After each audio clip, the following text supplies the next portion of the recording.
दोस्तों, यह कोई छोटी मोटी खबर नहीं है। ईरान ने अपनी ताकत का ऐसा प्रदर्शन किया है कि इजराइल के बड़े बड़े दावे हिल गए हैं। यह हमला सिर्फ मिसाइलों का नहीं है बल्कि इरादों का भी है, जो बता रहा है कि ईरान अब चुप बैठने वाला नहीं है।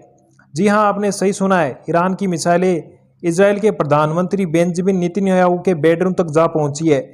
यह कोई कहानी नहीं है बल्कि हकीकत है, जिसे खुद बेंजामिन नेतन्याहू ने फॉक्स न्यूज़ के इंटरव्यू में कबूला है। दोस्तों सोचिए, जिस इजराइल ने अपनी मिसाइलें और डिफेंस सिस्टम का इतना ढोल पीटा था, वह ईरान की मिसाइलें नेतन्याहू के बेडरूम तक जा पहुंची है। यह ईरान की ताकत का सबूत है और इजराइल की तैयारियों पर एक बड़ा सवाल उठाता है। अब हालात यह है कि इजराइल के प्रधानमंत्री को भी अपनी जान बचाने के लिए छिपना पड़ रहा है। ईरान ने ऐसा दबदबा बनाया है कि नेतन्याहू को गुप्त ठिकाने पर ले जाया गया है। यह दिखाता है कि ईरान का यह हमला कितना सटीक और कितना असरदार है। ईरान अकेले नहीं लड़ रहा है, उसके साथ यमन में हूती विद्रोही भी उसका साथ दे रहे हैं। दोनों मोर्चों पर एक साथ हमले हो रहे हैं। यह ईरान की रणनीति और सूझबूझ की शक्ति दिखाता है। दोस्तों, इजराइल अब दो दुश्मनों से एक साथ जूझ रहा है। एक तरफ ईरान की सीधी मार, दूसरी तरफ यमन से हमले। यह इजराइल के लिए चुनौती नहीं है बल्कि एक सबक है कि ईरान से टकराना आसान नहीं है। यह हमला कोई छोटा झटका नहीं है। ईरान ने अपनी पूरी ताकत इसमें झोंक दी है। इस हमले का दायरा इतना बड़ा है कि इजराइल के बड़े बड़े ढांचे हिल गए हैं। दोस्तों, ईरान ने इजराइल की रीढ़ की हड्डी पर वार किया है। विदेश मंत्रालय, रक्षा मंत्रालय से लेकर तेल और गैस के ढांचे पर निशाना लगाया है। और हाँ, फिलिस्तीनी इलाकों को भी निशाना बनाकर ईरान ने यह साफ कर दिया है कि वह फिलिस्तीन के हक के लिए लड़ रहा है। यहाँ बात बड़ी भी हो जाती है। ईरान ने न सिर्फ इजराइल बल्कि उसके सबसे बड़े दोस्त अमेरिका को भी सीधा संदेश दे दिया है कि तेल अवीव में अमेरिकी दूतावास पर मिसाइल गिराने से ईरान ने यह बता दिया है कि वह किसी से डरने वाला नहीं है। दोस्तों, ईरान का यह हमला एक शुरुआत है। या तो ईरान अपनी परमाणु ताकत को तो हासिल कर लेगा, या फिर यह जंग इतनी बढ़ जाएगी कि दुनिया विश्व युद्ध की कगार पर पहुंच जाएगी। ईरान की यह हिम्मत काबिल तारीफ है। दोस्तों, अमेरिका भी खुलकर सामने आ गया है। माइक हकाबी का यह ट्वीट बताता है कि ईरान ने अमेरिका को भी अपनी ताकत का एहसास करा दिया है। सोचिए, हालात ऐसे हैं कि अमेरिका को भी अपने दूतावास को बंद करना पड़ रहा है। यह ईरान की ताकत का नतीजा है, जो इजराइल और अमेरिका दोनों को हिलाकर रखा है। दोस्तों, इजराइल में खौफ का आलम है। ईरान की मिसाइलों ने ऐसा कहर बरपाया है कि अमेरिकी कर्मचारी भी बंकर में जा छिपे हैं। यह ईरान का दबदबा दर्शाता है। जो इजराइल अपने बमों और हथियारों पर इतना इतराता था, आज वह भी बंकरों में छिपा है। और अमेरिका, जो हमेशा इजराइल की ढाल बनकर खड़ा रहता था, आज वह भी ईरान के सामने लाचार नजर आ रहा है। हाँ, गाजा पर हमले के वक्त तो अमेरिका इजराइल के साथ कंधे से कंधा लगाकर खड़ा था। तब बड़े बड़े नेता वहां पहुंच रहे थे। लेकिन आज जब ईरान ने मोर्चा संभाला है, तो न इजराइल की हिम्मत बची है और न ही अमेरिका की। यह ईरान की ताकत का कमाल है। दोस्तों, ईरान ने इजराइल की आर्थिक और सैन्य ताकत को निशाना बनाया है। हाइफा की रिफाइनरी, तेल अवीव के पावर प्लांट, सब कुछ तबाह कर दिया ईरान ने। यह दिखाता है कि ईरान की कितनी समझदारी से लड़ रहा है। इजराइल को नुकसान हुआ है, लेकिन कम, सिर्फ 20 लोग मारे गए और 1000 लोग घायल हुए हैं। लेकिन यह नुकसान भी ईरान की ताकत को कम नहीं आंकता है। दोस्तों, इजराइल ने भी हमले किए हैं जिसमें कि 350 ईरानी मारे गए हैं, लेकिन यह ईरान की हिम्मत को कम नहीं करता है। अब बड़ा सवाल यह है कि इजराइल में इतनी कम मौतें क्यों हो रही है। इसका जवाब भी समझिए। इजराइल ने 50 सालों से युद्ध की तैयारी कर रखी है। यह उसकी रणनीति का एक हिस्सा है।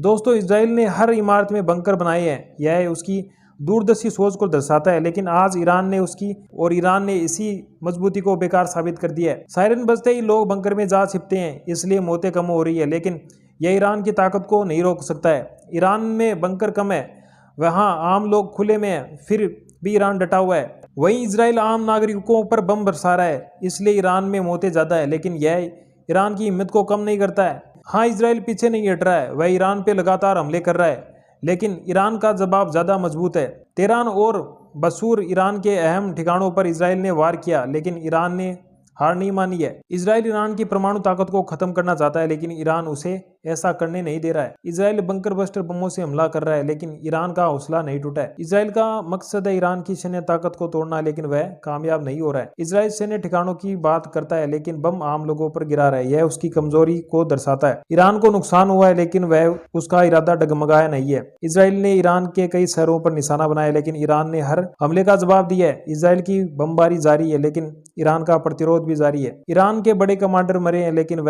यह ईरान की सैन्य ताकत को कमजोर नहीं कर सकता। यह बड़ा नुकसान है, लेकिन ईरान का हौसला अभी भी बुलंद है। दोस्तों, ईरान का जवाब इतना मजबूत है कि अमेरिका और इजराइल ईरान की मिसाइलें बारिशों की तरह बरस रही है। यह तस्वीरें ईरान के पराक्रम की गवाही देता है। जैसा कि आप इन वीडियो में देख सकते हो कि कैसे ईरान की मिसाइलें इजराइल में गिर रही है और इजराइल को भारी नुकसान पहुंचा रही है।